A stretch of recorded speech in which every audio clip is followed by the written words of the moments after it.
Chapter 14. And the Lord said to Moses, Give orders to the children of Israel to go back and put up their tents before Pi-hahiroth, between Migdol and the sea, in front of Baal-zephon, opposite to which you are to put up your tents by the sea. And Pharaoh will say of the children of Israel, They are wandering without direction, they are shut in by the wasteland. And I will make Pharaoh's heart hard, and he will come after them, and I will be honored over Pharaoh and all his army, so that the Egyptians may see that I am the Lord. And they did so. And the word came to Pharaoh of the flight of the people, and the feeling of Pharaoh and of his servants about the people was changed, and they said, Why have we let Israel go, so that they will do no more work for us? So he had his war carriage made ready, and took his people with him. And he took 600 carriages, all the carriages of Egypt, and captains over all of them. And the Lord made the heart of Pharaoh hard, and he went after the children of Israel, for the children of Israel had gone out without fear. But the Egyptians went after them, all the horses and carriages of Pharaoh, and his horsemen, and his army, and overtook them in their tents by the sea, by Pi-hahiroth, before Baal-zephon. And when Pharaoh came near, the children of Israel, lifting up their eyes, saw the Egyptians coming after them, and were full of fear, and their cry went up to God.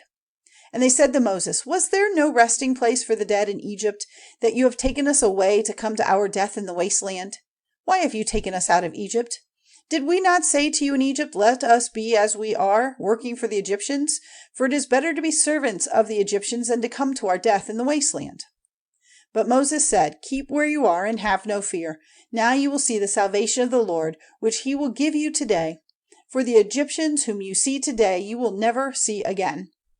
The Lord will make war for you. You have only to keep quiet. And the Lord said to Moses, Why are you crying out to me? Give the children of Israel the order to go forward, and let your rod be lifted up, and your hand stretched out over the sea, and it will be parted in two, and the children of Israel will go through on dry land. And I will make the heart of the Egyptians hard, and they will go in after them. And I will be honored over Pharaoh and over his army, his war carriages, and his horsemen. And the Egyptians will see that I am the Lord, when I get honor over Pharaoh and his war carriages and his horsemen. Then the angel of God, who had been before the tents of Israel, took his place at their back, and the pillar of cloud moving from before them came to rest at their back. And it came between the army of Egypt and the army of Israel, and there was a dark cloud between them, and they went on through the night, but the one army came no nearer to the other all the night. And when Moses' hand was stretched out over the sea, the Lord with a strong east wind made the sea go back all night, and the waters were parted in two, and the sea became dry land. And the children of Israel went through the sea on dry land, and the waters were a wall on their right side and on their left. Then the Egyptians went after them into the middle of the sea, all Pharaoh's horses and his war carriages and his horsemen. And in the morning watch the Lord, looking out on the armies of the Egyptians from the pillar of fire and cloud, sent trouble on the army of the Egyptians, and made the wheels of their war carriages stiff, so that they had hard work driving them.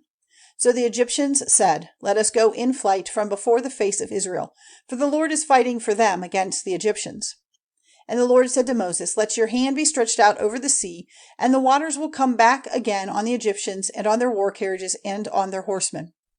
And when Moses' hand was stretched out over the sea, at dawn the sea came flowing back, meeting the Egyptians in their flight, and the Lord sent destruction on the Egyptians in the middle of the sea. And the waters came back, covering all the war carriages and the horsemen and all the army of Pharaoh, which went after them into the middle of the sea. Not one of them was to be seen. But the children of Israel went through the sea walking on dry land, and the waters were a wall on their right side and their left. So that day the Lord gave Israel salvation from the hands of the Egyptians, and Israel saw the Egyptians dead on the sea's edge. And Israel saw the great work which the Lord had done against the Egyptians, and the fear of the Lord came on the people, and they had faith in the Lord and in his servant Moses.